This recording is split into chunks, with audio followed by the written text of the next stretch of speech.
Résumé du livre Avoir le courage de ne pas être aimé. Thèse principale. Ce livre repose sur la psychologie d'Alfred Adler. Il nous invite à reprendre le contrôle de notre vie en acceptant que le bonheur ne dépend pas de l'approbation des autres, mais de nos choix personnels. Le livre se présente sous la forme d'un dialogue entre un philosophe et un jeune homme en quête de sens. À travers leurs échanges, plusieurs idées puissantes émergent.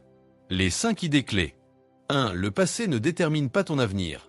Nous ne sommes pas le produit de notre passé, mais des objectifs que nous choisissons aujourd'hui.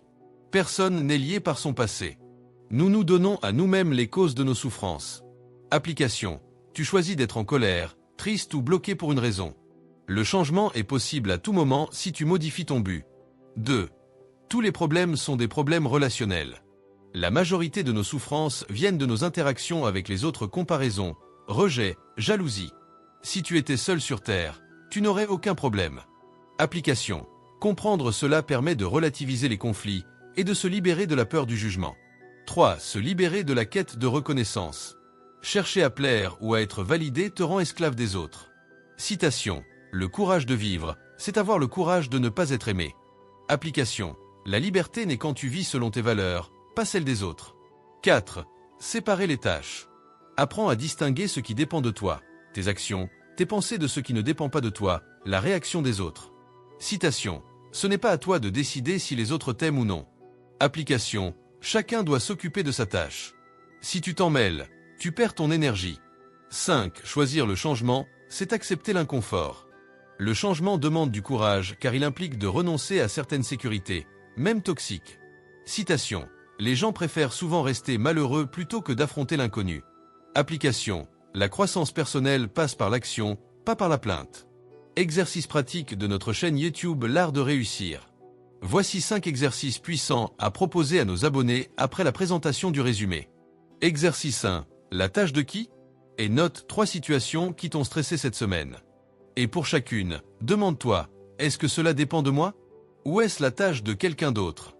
Et laisse aller ce qui ne t'appartient pas. Exercice 2. Oser dire non. Pendant 3 jours, entraîne-toi à dire non à une demande par jour qui ne correspond pas à tes valeurs. Et observe ton ressenti et ce que cela change dans ton estime de toi. Exercice 3. Réécrire le passé. Et choisis une blessure ou un événement passé que tu crois limitant. Et réécris une nouvelle version de cette histoire en te focalisant sur ce que tu en as appris. Et répète-toi, ce passé ne détermine pas mon avenir. Exercice 4. Le journal de gratitude relationnelle. Et chaque soir pendant une semaine, note 3 interactions positives ou neutres que tu as eues avec les autres. Et cela t'aide à te concentrer sur les liens sains, pas sur ceux où tu cherches la validation. Exercice 5. Mon but à moi. Et prends une feuille et réponds à cette question. Si personne ne me jugeait, que ferais-je vraiment de ma vie? Et note la première réponse sans te censurer. C'est peut-être là que se trouve ton chemin. Comment ne plus avoir peur du regard des autres? Le secret du livre Avoir le courage de ne pas être aimé. Plan suggéré. La peur du jugement des autres est l'une des peurs les plus répandues et limitantes chez l'être humain. Elle touche notre besoin fondamental d'appartenance. Depuis l'enfance, nous avons appris que pour être aimé, accepté ou valorisé, il fallait répondre aux attentes de notre entourage. Parents, enseignants, amis, société. Qu'est-ce que la peur du jugement? C'est la crainte d'être mal perçu, rejeté ou critiqué pour ce que l'on fait, pense ou est. Cela peut se traduire par et le besoin d'approbation constante, et l'autocensure, on évite de dire ou faire certaines choses, et la procrastination, on n'ose pas se lancer, et l'anxiété sociale. D'où vient-elle? Elle vient souvent. Et de l'éducation, faites attention à ce que les gens vont penser. Et de blessures passées, moqueries, critiques, humiliations. Et du besoin de plaire pour se sentir digne d'amour. Mais surtout, elle repose sur une illusion, l'idée que l'on pourrait contrôler ce que les autres pensent de nous. Or, les gens jugeront quoi qu'il arrive, souvent en fonction de leurs propres insécurités. Une vérité libératrice. Ce n'est pas ton rôle d'être aimé par tout le monde, c'est ton rôle d'être toi-même. Se libérer de la peur du jugement des autres est une étape essentielle pour réussir, s'épanouir et être pleinement soi-même. Voici une méthode claire et concrète en cette étape, parfaite pour toi ou pour une vidéo YouTube impactante sur l'art de réussir. Cette étape pour se libérer de la peur du jugement des autres. 1. Comprends l'origine de cette peur. La peur du jugement vient de notre besoin d'être accepté, d'appartenir à un groupe, famille, société, amis. Elle est naturelle, mais elle devient un frein quand on sacrifie ses rêves ou son identité pour plaire. Tu ne vis pas pleinement si tu vis constamment pour les autres. 2. Identifie tes déclencheurs. Pose-toi la question. Et dans quelle situation ai-je peur d'être jugé? Par qui? Qu'est-ce que je redoute exactement? Être ridicule. Rejeté. Critiquer. Écrire tes réponses te permet de reprendre le contrôle. 3. Change ton interprétation. Beaucoup de jugements n'existent que dans ta tête. Les gens sont rarement aussi concentrés sur toi que tu ne le crois. Ce que les gens pensent de toi ne te regarde pas. Astuce mentale. Répète-toi, ils pensent peut-être ça. Et alors? 4. Sépare les tâches. Principe d'Adler. Ta tâche, être aligné avec toi-même. La tâche des autres, avoir leur opinion. Tu n'as aucun pouvoir sur ce qu'ils pensent. En essayant de contrôler leur regard, tu perds ton énergie et ta liberté. 5.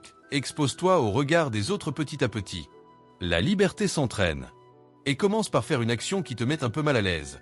Parler en public, publier une vidéo, dire non. Et ensuite, augmente progressivement le niveau. Chaque fois que tu surmontes une peur, tu renforces ton courage. 6. Développe ton estime de toi.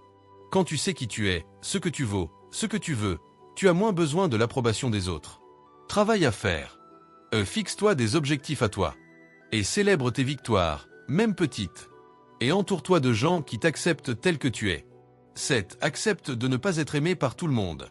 Si tu veux plaire à tout le monde, tu ne seras jamais toi-même. Être authentique attire les bonnes personnes et repousse celles qui ne te correspondent pas. C'est une bonne chose. Objectif. Prendre conscience que le jugement ne vous détruit pas, mais vous libère. Maintenant que tu sais comment te libérer du regard des autres, il est temps de passer à l'action.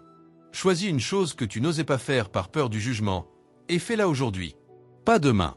Aujourd'hui. Peu importe si c'est imparfait, fais-le quand même. C'est ça, le vrai courage. Et dis-moi en commentaire, quelle est cette action que tu vas oser faire? Je te lirai et je te répondrai personnellement. Si tu veux continuer à développer ta confiance, ton audace et ton plein potentiel, abonne-toi maintenant à la chaîne L'Art de Réussir et active la cloche.